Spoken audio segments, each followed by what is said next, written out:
Hey there, Chadi Bazzi here, and welcome to another episode of the Top Listing Agent Show, where every single week we bring on a guest and or I do a training for you. And this week we have a marvelous guest who's been at this journey, taking things to the next level, to the point to where he's able to, remove himself from the business. At 1 year, I think, Lars, you've done over 400 transactions, only working 42 days, right?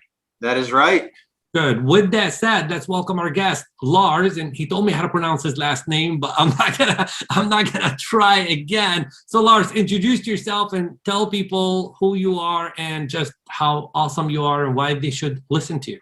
Yeah. So, we actually rehearsed it. It was Hedenborg is the last name, but it always gets botched. But I never could have guessed how to pronounce your first name unless I heard it from you first. So, my journey in real estate started in 2007. I left a corporate job, making really good money, but no real opportunity to advance beyond what I was making. Didn't have a sales background. I was a spreadsheet guy, so I brought this systems mentality into real estate. Quickly learned how to sell a lot of homes, and that sucked.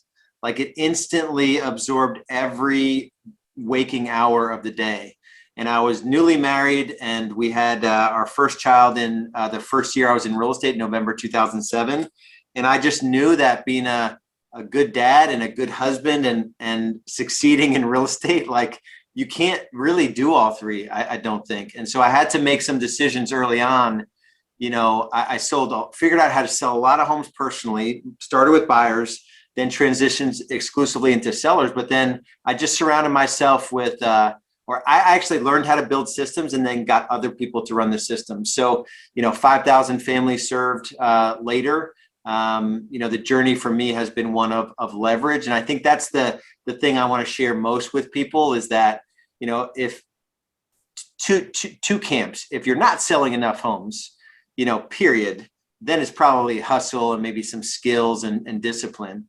If you're at the point where you're above that, like that 2 homes a month, and you're probably working too much, you're probably out of bounds on your calendar and when you should be with your family, and you're probably not getting your workouts in, and you're probably just not showing up in the areas of life that really matter. It all comes down to leverage, and I think that's what we can dig into today, if it's cool with you. That's something that I definitely want to talk about. And, as you said, there's, some people out there that are just doing maybe 2 transactions a month. Some people are doing less than 2 transactions a month. We definitely don't want to leave those people out of the conversation, because I think you can definitely bring a lot of value on how, a person can, have that right foundation in place, that right discipline, that right mindset to be able to do their 2 deals a month. And then once they want to scale that and go to 3, 4, 5, 10, whatever amount of deals per month, how do they put systems in place? How do they leverage themselves? How do they remove themselves from, the inside of the business, looking at it from the outside and having it, be, fully scaled and profitable at the same time? So I think that would be a good place to begin. Let's first talk to the people that are maybe doing, 1 to 2 deals a month and you started off working with buyers? Yeah. Okay. And then you wanted to transition into working with sellers. Yeah, it's real quick. You learn, and I mean, obviously I read your bio, and I mean, your focus is like the top dogs, whether they built a team or they're just super successful in real estate and they have longevity, they are focused on listings. Yeah. So it just so happens that I learned how to generate buyer leads, high quality buyer leads very inexpensively back in 2007. And I learned a simple script, and I was just diligent about like one simple script, one lead source, and consistency. And the only system I built back then was a follow-up system. So you were getting an email from me, or maybe a handwritten note, or, I was really diligent about just like, it's a pipeline business. And the more new connections you make every day turn into follow-ups, turns into consultations, turns into clients. And so that was the obsession back in those early days, is that whether I like it or not, I have left my corporate job and I'm now committed to be a real estate agent. And I didn't really know what I was getting into. Like, it's a It's a sales job. Take any industry. The best salespeople are committed to protecting their time and knowing that it's a numbers game. And the more you stick at it, the better your conversions get. So if you're early in the journey, you're not doing one home a month yet, you know, you have to, there's two things you probably need to do. Well, a few things. You're probably not spending enough time organizing and you know, paying attention to your database. You probably haven't figured out a lead source. And then you probably aren't disciplined with your time. So you're treating your real estate as a, you know, more amateur or than pro. You know, if you apply yourself consistently to a single lead source with a simple script, you're going to get so good at it that your conversions are going to go from, you know, 75 contacts for an appointment down to 25. You know, but nobody stays with it. That's why our dropout in the industry is like, what, 80-something% of new agents don't renew on their second anniversary. They can't afford a $500 re-up fee for their local MLS. Yeah. And so, so I really find, and also those keystone habits, like we are in an industry, which on the one hand is awesome because we can dictate the amount of money we make. But on the other hand, it requires that we do the work. We have a morning routine. We get our physical bodies, you know, we get the right amount of sleep. We hydrate properly. You know, you'll get way out of whack if you're not taking care of yourself physically and emotionally and spiritually. So I think those keystone habits, I find, you know, because you study the industry too, and how does somebody get to 100 transactions with one administrator working 40 hours a week, focusing on listings only? And how does another person putting the same hours in only sell 10 homes?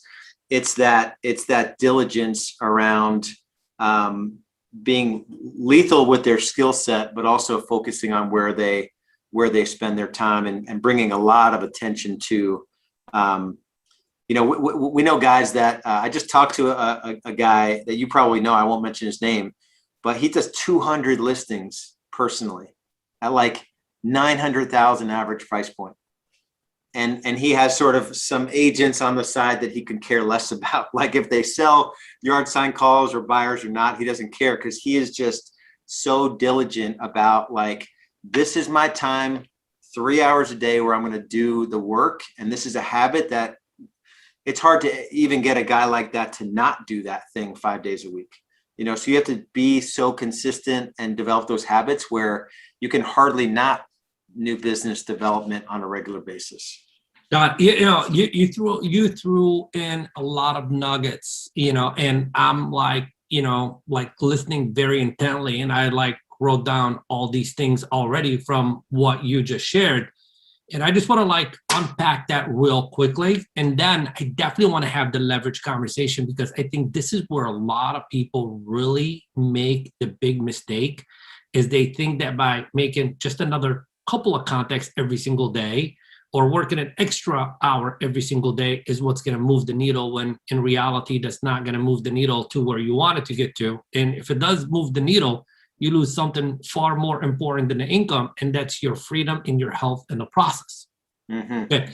So the person that just wants to, we'll just, it doesn't matter what level of production they're at right now. Just say, let's say two deals a month. And that person just wants to add one extra deal a month to their current business. You mentioned database, lead generation, discipline. Okay. 3 things you mentioned right there. Okay. So I personally want to do one extra deal every single month. What is the number one lead generation system I must tackle right now in order for me to increase my production by an average of 1 deal every single month, Lars, in your opinion? Yeah, I mean, if you're not generating business consistently from your database, I mean, that is definitely the place to start. So let's assume that we're talking to someone who's doing 8 to 12 deals from their database, and we can't tap that resource. Although I think anyone can do 25 deals from their database, but let's say we couldn't tap that. It's picking one additional lead gen lever. So when I got into real estate, you know, the market was shifting. So expireds was a logical lead gen lever for me. I don't know that it'd be the first one I would pick in this market, you know, where like everything's getting 10, 15, 20 offers.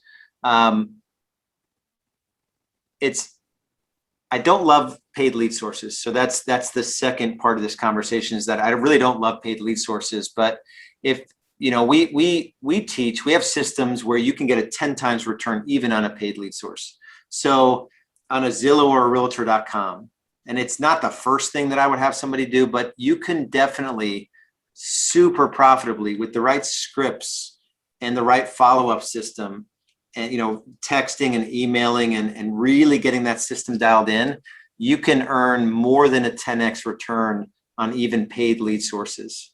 And so there's always a use for those. If you're earlier on in your journey, you may have to go pay someone to generate leads for you. You know, once you make the shift, like your focus is becoming a listing agent, then you can generate those leads for yourself or for a buyer agent, right? But in the beginning, you may have to pay for them. But if you're going to pay for them, you better make sure you're lethal, because your conversions have to be 10x.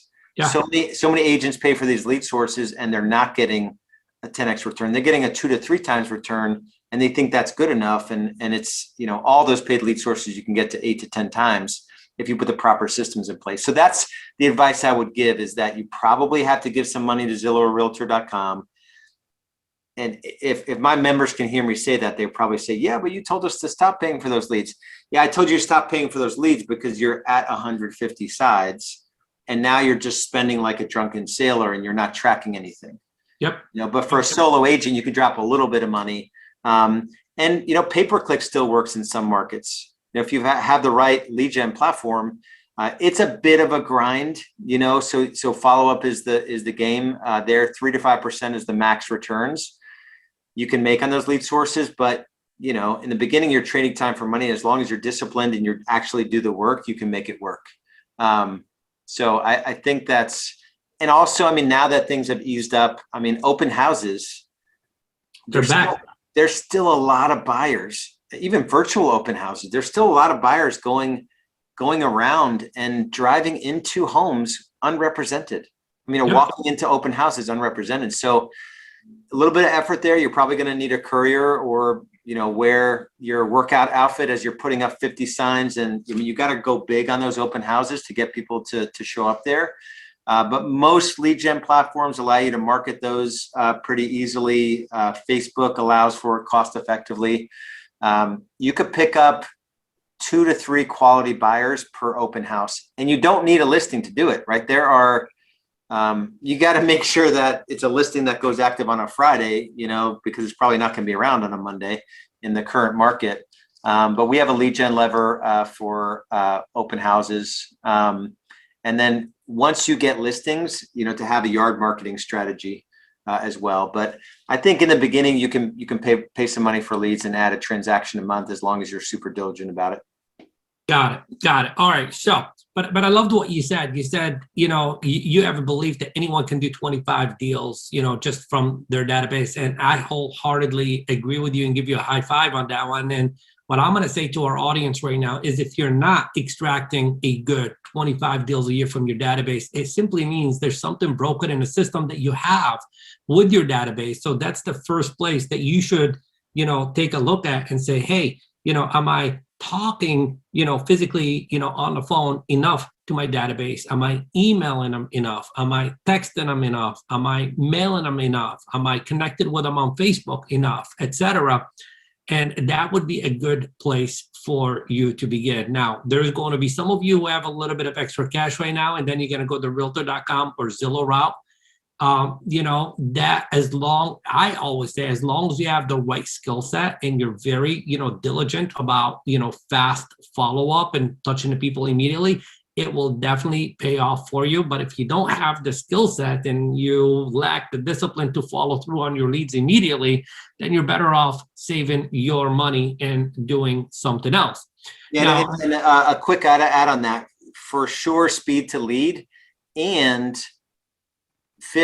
over 50% of those leads transact 12 months after they register on the site.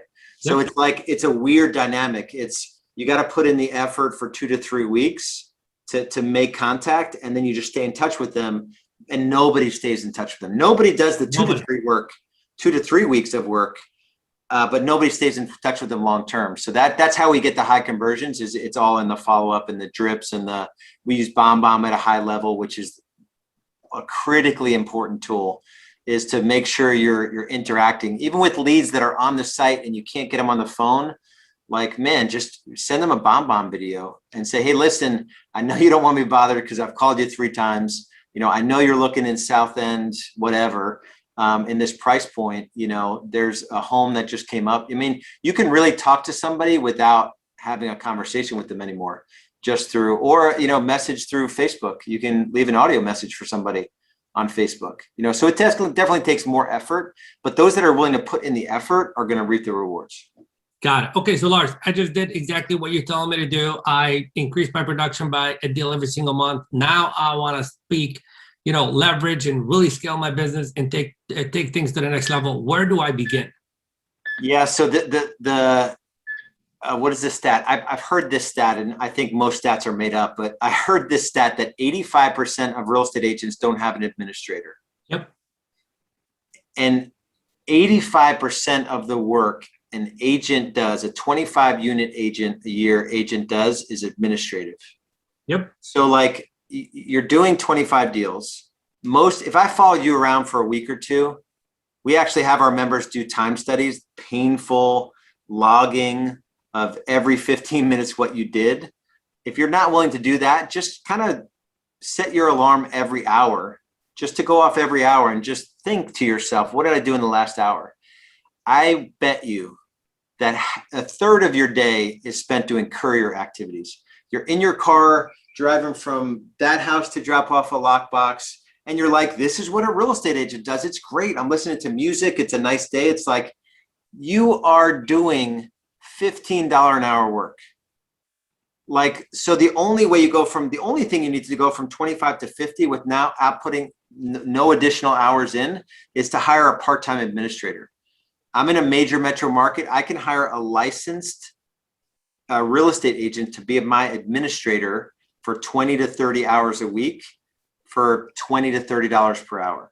Wow. And if you want to make $100 or $200 per hour, you cannot do the things that you can get someone else to do. A runner in a major metro market, my market, we can advertise a runner, a courier position in my market for I think it's legal, $8 to $10 per hour, and we'll get 50 applications in 2 days. Wow. And then we get all the applications and we end up hiring somebody and elevating them to $10, $12, $14 per hour. But think about that. Anytime you leave whatever your workspace is and wherever you make your real money, anytime you leave that space to go run a personal errand or a business errand, like you're out of the game. Yep. Like you don't even have a shot. So like, I don't ever want to leave my house because I know if I'm sitting here, I'm either, coaching my members in a one-to-many, I'm either, doing something like this, we're able to add value into each other's communities, or I'm doing a webinar or something that I can like impact a lot of people. But if I get into my car to go do anything, it's just not lucrative, So, when the only difference between 25, 50, and 100 deals is your ability to be honest with yourself about where you're spending your time and be ruthless about delegating, and to realize that the things that, those administrative tasks, there's somebody out there that can do them. They're not hard anyway, but let's say they were complicated, like entering a listing into MLS, or designing a brochure, or anything you can think of. There's somebody out there that could do it better than you, that will do it at like a fraction of what you want to earn. And that's all I did. I went from my first 10 months in real estate. I sold 27 homes. I gave a lot to my broker. I didn't last long with that broker. I wasted a lot of money. So I only netted 37,000 on like 240 gross. And I worked about 2,000 hours in 10 months. So I made $18.50 per hour.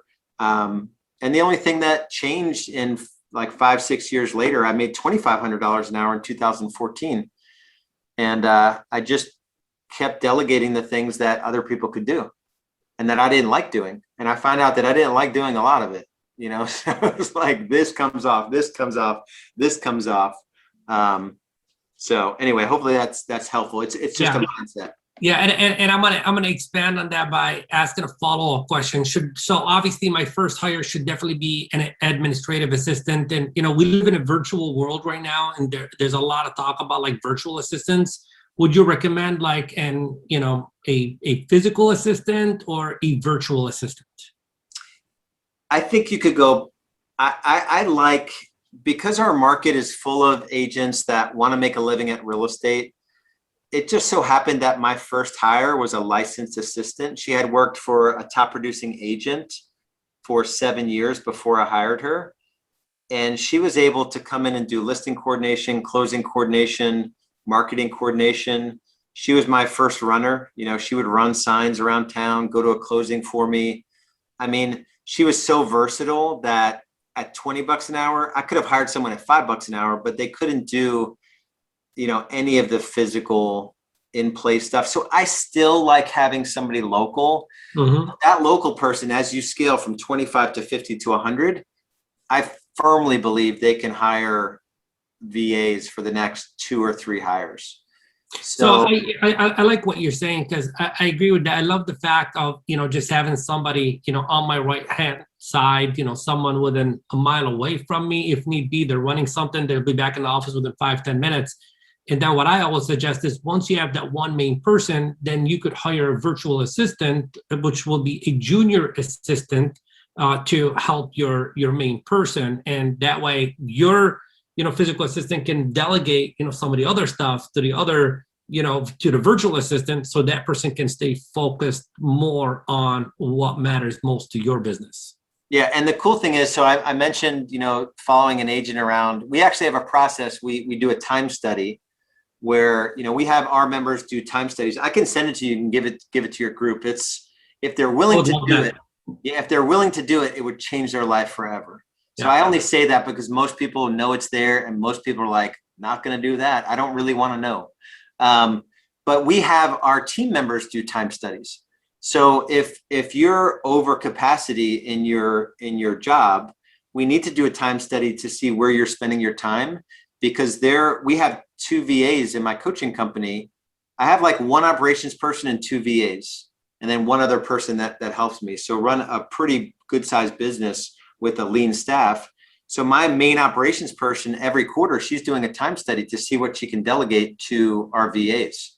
And anything that's button clicking, non-client, like, you know, like having a direct conversation with a client, can be done by a VA. And in real estate, it's a little bit tricky because some MLSs they don't allow you to have somebody log into your MLS from a different country. So although I think I figured out a workaround for that. Back in the day, I had a log me in type situation. But yeah, it's definitely, I love that approach. I mean, I think you can run multi-million-dollar business with 1 local admin and a couple of VAs. That is awesome, Lars. And then if let's say now I'm at that level, what are the main things that, like somebody that really wants to go to the next level, what are the main things they need to be responsible for on a daily basis? Yeah, so depending on your vision. So if let's say you don't have a vision to build a team. So let's just say you want to be a top agent, maybe you wanted 1 administrator and a showing agent. There's only like 4 things that make you money in real estate. And you probably teach this. It's, you know, PLAN. Prospecting, lead follow-up, appointments, and negotiating deals. So, you know, in your calendar, you have 15 hours a week of lead gen time. These are new conversations with buyers and sellers. An hour a day, you have lead follow-up. So that's 4 hours. Half of an 8-hour day is to generating new business and face-to-face consultations. Appointments are new consultations with buyers and sellers, not necessarily showing homes, because I don't believe that that's all productive. And then negotiating deals. but getting the home under contract, not necessarily negotiating appraisals or repairs. So an agent thinks that even an appraisal negotiation or repair negotiation, like who else is going to do that? Well, I don't know. If you hired a licensed assistant and they're good at details, they can run your clients through repair negotiations. You may have to get involved out of 1 out of 10 because it gets totally hairy and everyone's, beside themselves and going to walk away for a $50 faucet repair, all the insanity that we see in deals. But I believe it goes back to the mindset of like, what I did in the last hour, is that really dollar productive? And when you do that for like, we have these 90-day cycles where we're doing time studies every 90 days. And then we spend the rest of the time delegating the lower level activities. You do that cycle for, 4-6 quarters, a year to a year and a half, you will be blown away by the things that are left on your plate and the things that you've delegated. It's just amazing, but it's just a series of like the next 10 years, there's 40 quarters. So theoretically, you'd have 40 chances to look at your time and decide what you want to stop doing. And then you're going to give yourself a whole quarter. You're going to look at your time again and decide. So it's very practical.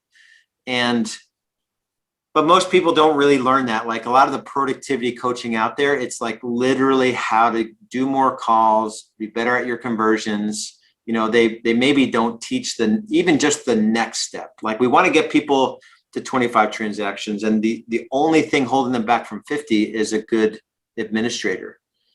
And you can add, let's say in a 10,000 average commission check market, you can add 250,000 of revenue by spending $40,000 on a good administrator. So your net is over 200,000 and you're not putting in any more hours. It's just awesome. And there's no other industry where you could do that. Nope. Doctors go to school for 8 years, lawyers for many years, and we are in real estate and we have an unlimited income potential. It's just that most people don't look at it the way that you and I are speaking about right now. And I love the timestamp, the timestamp thing. We do it a little bit differently. I like your approach, and I'm going to go ahead and start incorporating every 15 minutes because we do it per hour.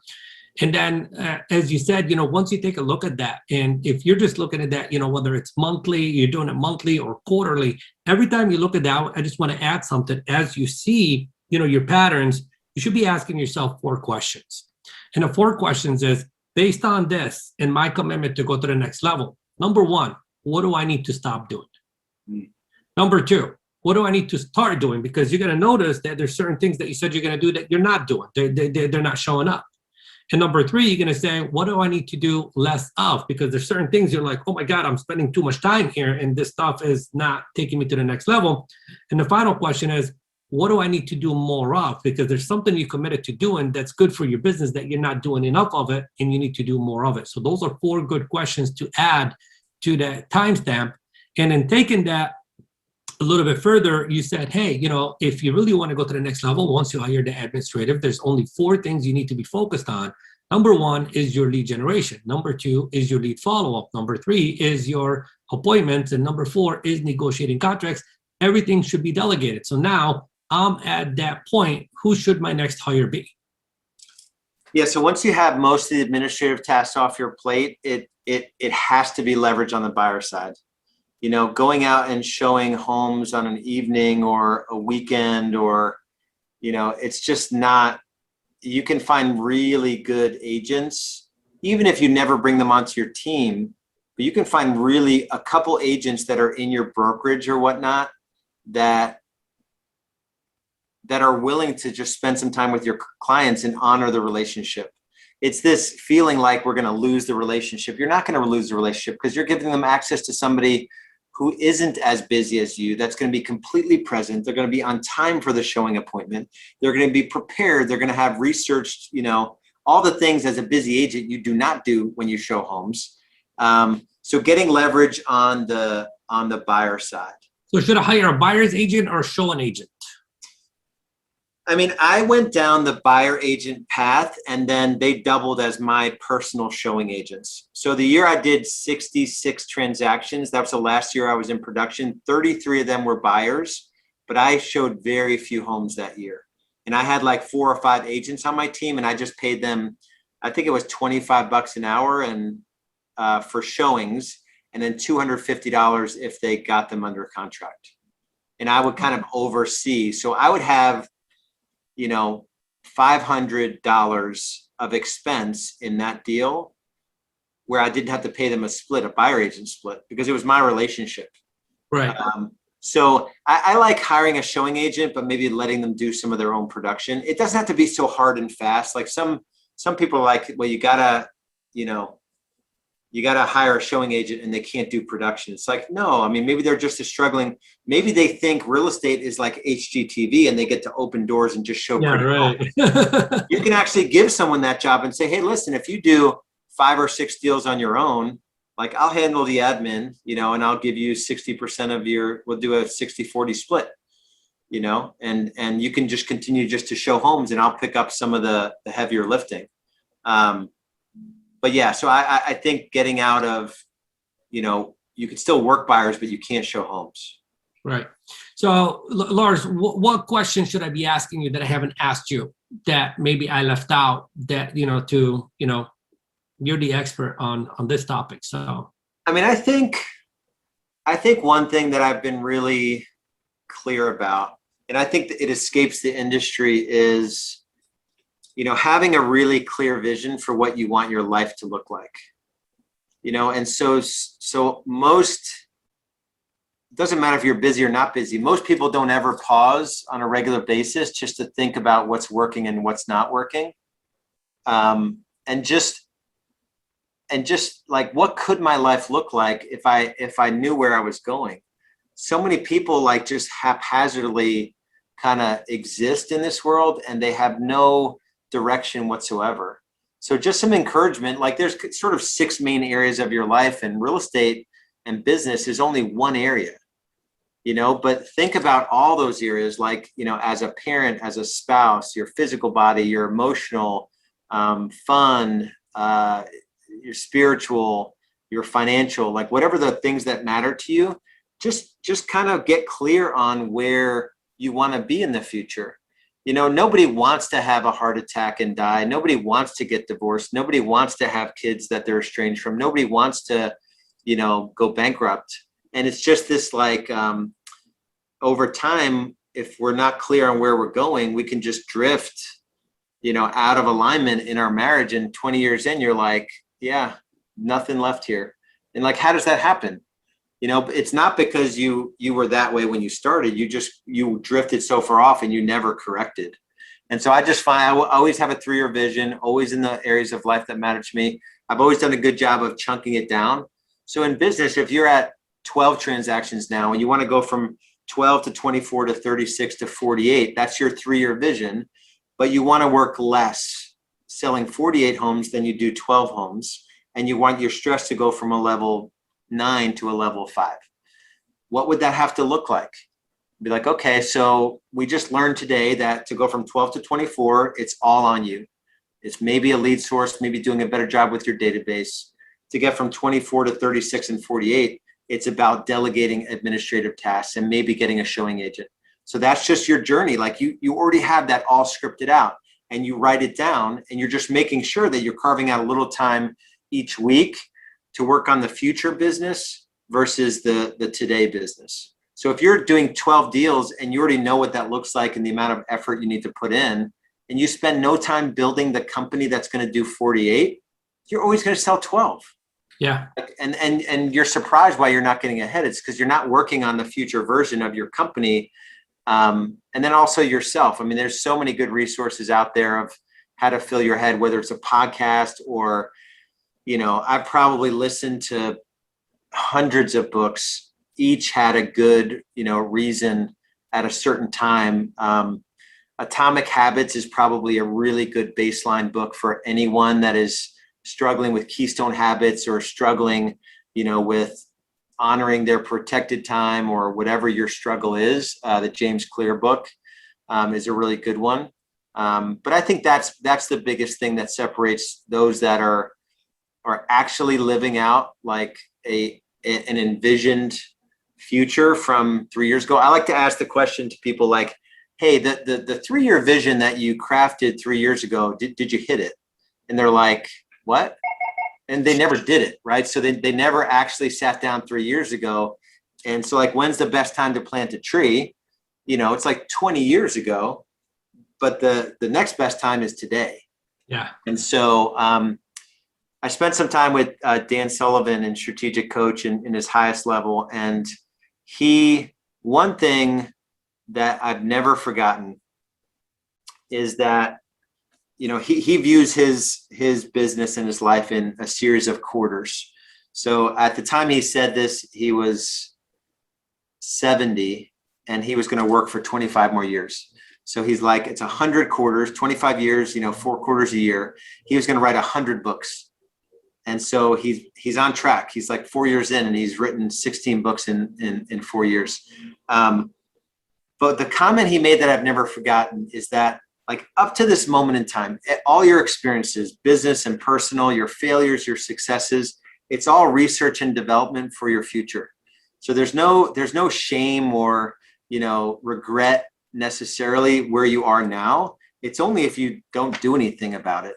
And you don't make a decision to have a 3-year vision and to get to work, to get uncomfortable. I wore this shirt special today, be comfortable with the uncomfortable. If you're going to push out of the 12 deals to the 24 to the 36 to the 48, you're going to be a different person at 48 than you were at 12 deals. And you have to be really willing to get uncomfortable and get honest with yourself and make some commitments to your spouse and talk more openly with people around you. Get accountability partners, get up a little bit earlier, stop eating crap, drink more water, get more hours of sleep. All those things feed into who you're going to become. Wow.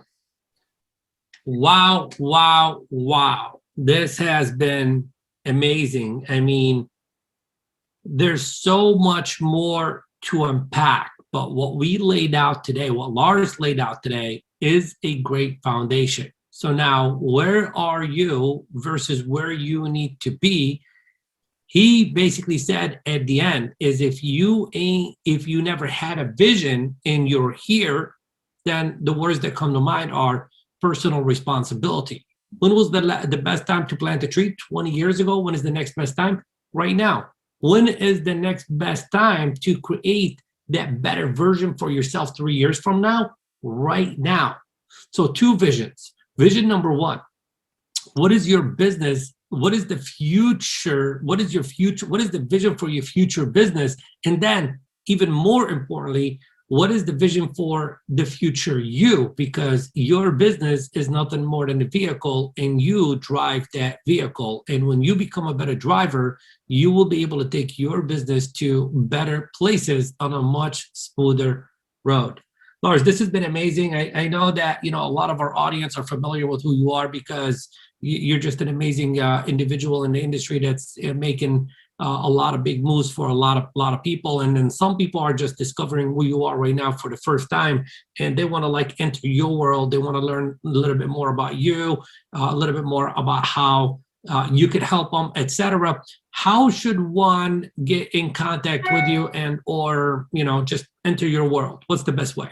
Yeah, I think to get into the conversation, even just my way of thinking, if you're going down the leverage and the team building route, I think the reason we connect so well together, that's where I've dedicated my focus.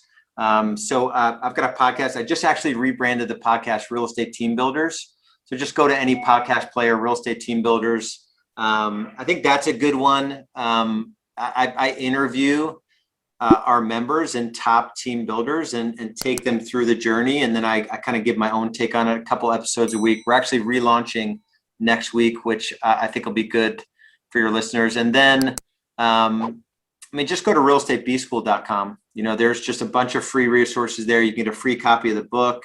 I wrote a book, Scale or Die, scaleorddiebook.com. That's probably a good one, because I go through my whole journey, all the stages of growth, the drivers and accelerators, and a bunch of different examples in that book, and there's no charge or anything for it. So I would say that's a good resource as well. Also, we will be sure to include that in the show notes at tlashow.com and chadibazzi.com. And Lars, thank you very much for giving us your time today, sharing your knowledge, sharing your expertise, and making a difference for this community that we both love so much. I so appreciate you, brother. Yeah, and I'm going to send over that time study, and I'm going to challenge your listeners to do the time study. It's like all self-enclosed, instructions are included. There's no agenda outside of you just being honest with your time, and it'll fit right into our conversation. So I'll email it over for you to include as well. Awesome. I appreciate that. And for our listeners, if you want a copy of that, make sure that you send us a message either somewhere on Facebook or, wherever we're connected, anywhere below, wherever you're watching this or listening to this, we'll get the message and we'll get it out to you. Thank you very much, Lars. Awesome.